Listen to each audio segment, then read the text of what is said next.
Values Education 7 Quarter 4 Learning Competency 3A nakakikilala ng mga paraan ng mapanagutang paggamit ng social media bilang mamamayan. Ang social media ay tumutukoy sa mga digital platform kung saan maaaring makipag-usap, magbahagi ng opinyon, at makipag-ugnayan sa iba't ibang anyo ng nilalaman o content. Binibigyan tayo ng mga ito ng kakayahang makipag-ugnayan sa iba saan man sa mundo. Ilan sa mga pinakasikat na social media platform ay ang Facebook, Instagram at TikTok, kung saan maaaring mag-post ng larawan, video at kwento. Ang YouTube naman ay ginagamit para sa video content, samantalang ang LinkedIn ay para sa networking ng mga profesional.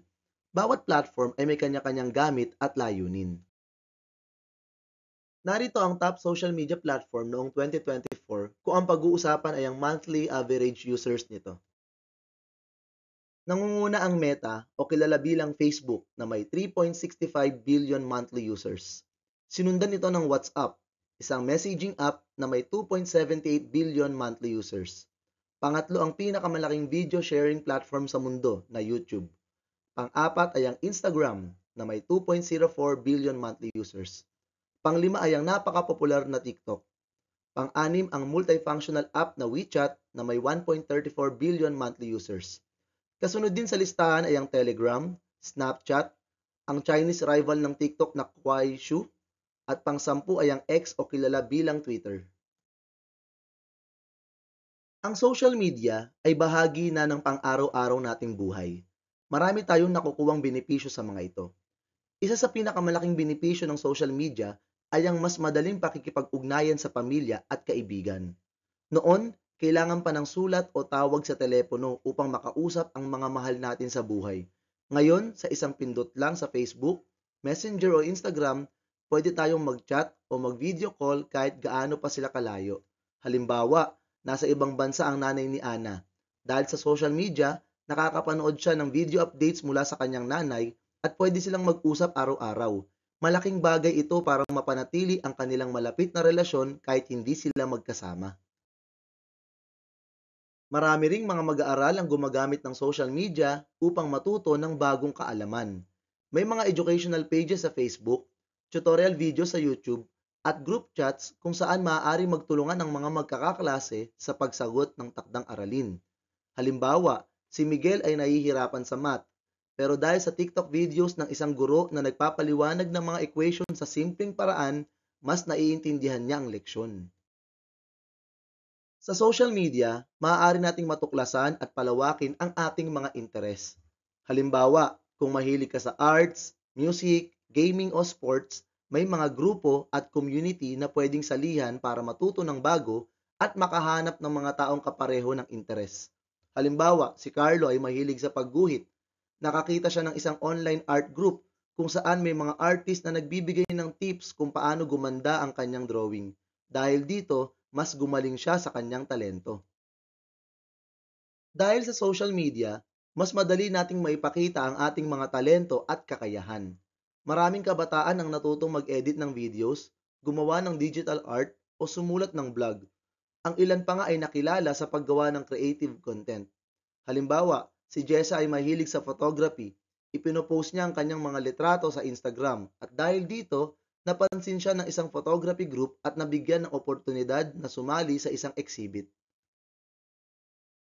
Kung gagamitin ng maayos, ang social media ay maaaring makapagbigay ng kasiyahan at inspirasyon. Ang panonood ng nakaaaliw na content, pakikilahok sa community activities, at pananatili ng koneksyon sa pamilya at kaibigan ay maaaring magbigay ng positibong epekto sa ating mental health. Halimbawa, si Bianca ay madalas makaramdam ng lungkot, ngunit dahil sa mga motivational videos at uplifting quotes na nakikita niya sa social media, mas nagiging positibo ang kanyang pananaw sa buhay. Subalit hindi lahat ng nakikita sa social media ay mabuti.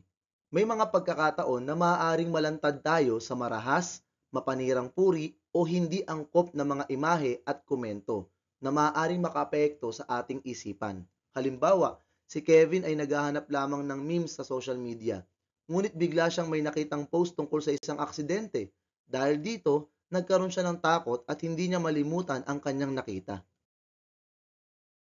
Mayroon ding mga gumagamit ng social media upang mag-post ng embarrassing o risky content na maaaring pagsisihan nila sa hinaharap.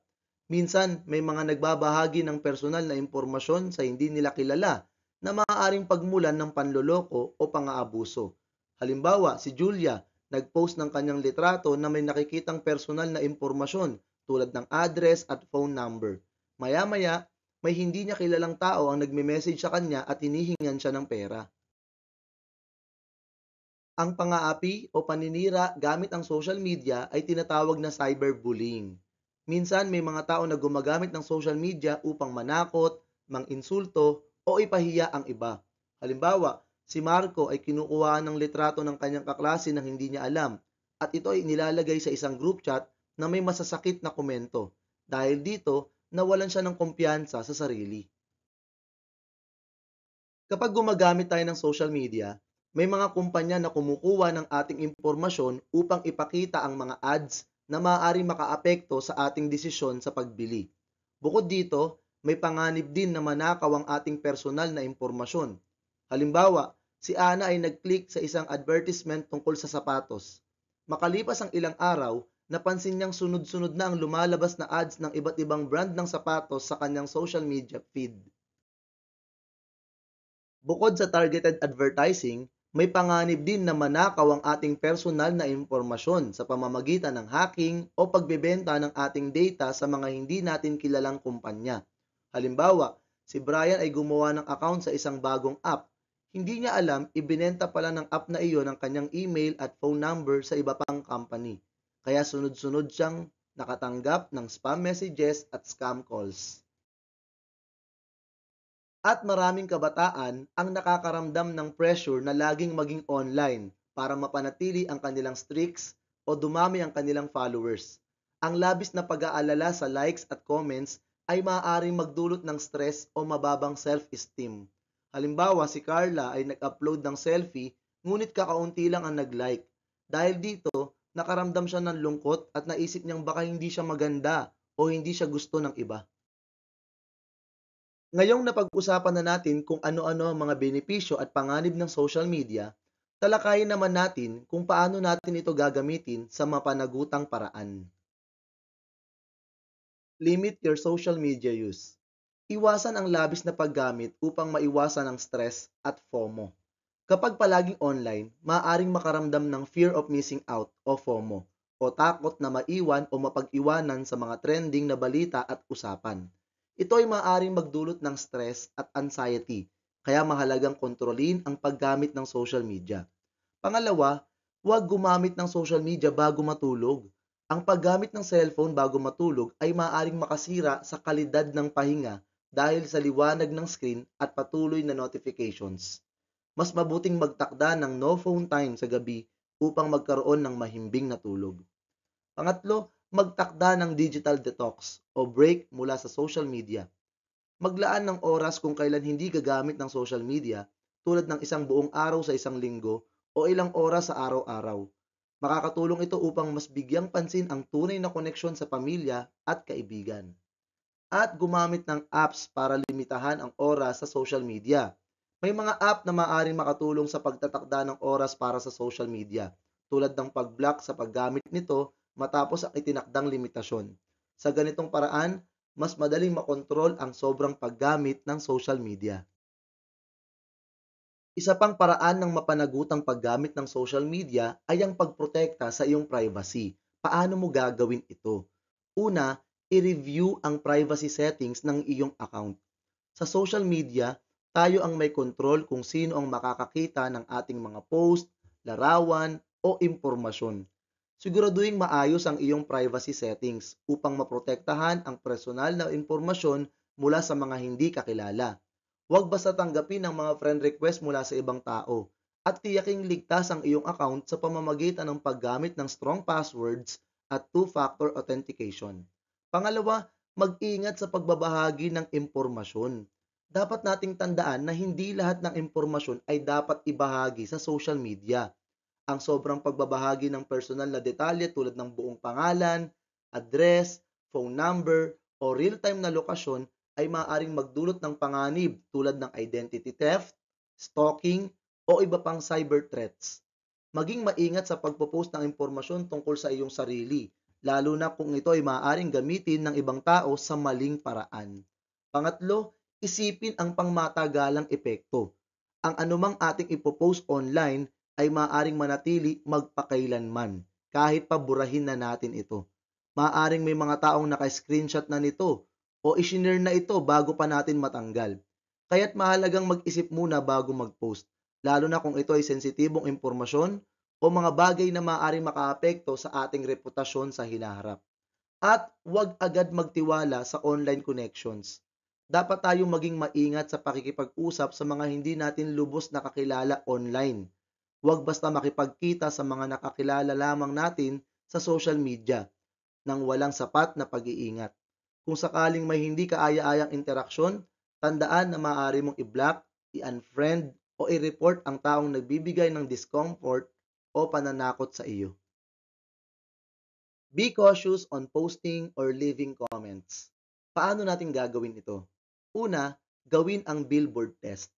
Ano ito?